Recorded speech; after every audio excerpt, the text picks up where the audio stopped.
Hey, we got another great story over here, and this one's from the Washington Post. This is an opinion piece. See right there, opinion. They're telling us that's pretty nice. And this is from Jeff Bezos' outfit.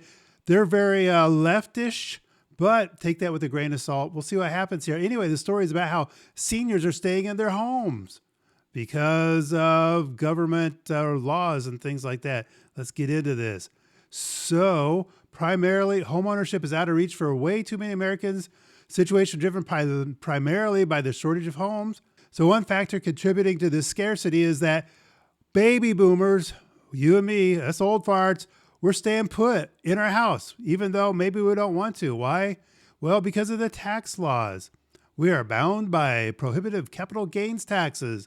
This is the whole scenario in a nutshell. Then we'll talk about it. As older Americans pay for excess space, younger families are stuck in homes that are too small for their needs. They pay a price in the quality of life, experiencing health effects from crowding and watching their kids suffer worse educational outcomes and sometimes putting off having children altogether. Oh, that cohort's delay in advancing from a starter home has spillover effects for renters to become first-time homebuyers. In short, empty nesters, baby boomers, that's you. Economics are creating a market-wide logjam. So you old folks, you're just not moving or dying off. Well, dying off, that's an option. As a result, many seniors, we are choosing to remain in our homes until death so that the beneficiaries can inherit the house with a stepped-up tax basis, eliminating the taxable capital gains. So yeah, we're going to stick it to the government. We're not going to let them have our money. We're going to go ahead and die. Well, I'm sure that'll make them happy. But what about the lowering of interest rates? Is that going to do any good? Well, no, not for this problem.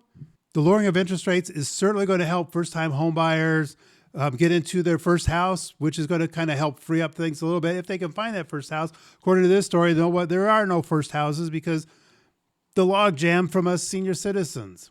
But what is causing the problem is that us senior citizens, we'd like to sell our house, but there's going to be way too much capital gains because of the exemptions, $250,000 for single filers and $500,000 for married couple filing jointly. There's just so much more capital gains if you've had your house for 10, 20 years that it doesn't make sense to move out.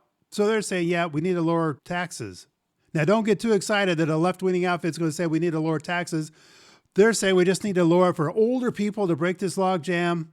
They said too that, increasing this for all homeowners would, of course, that would have a big impact and wouldn't be worth the cost. No, we don't want to lower everybody's taxes, just enough to break up the log jam. See, that sounds fair. By each according to his needs, to each according to his means, something like that.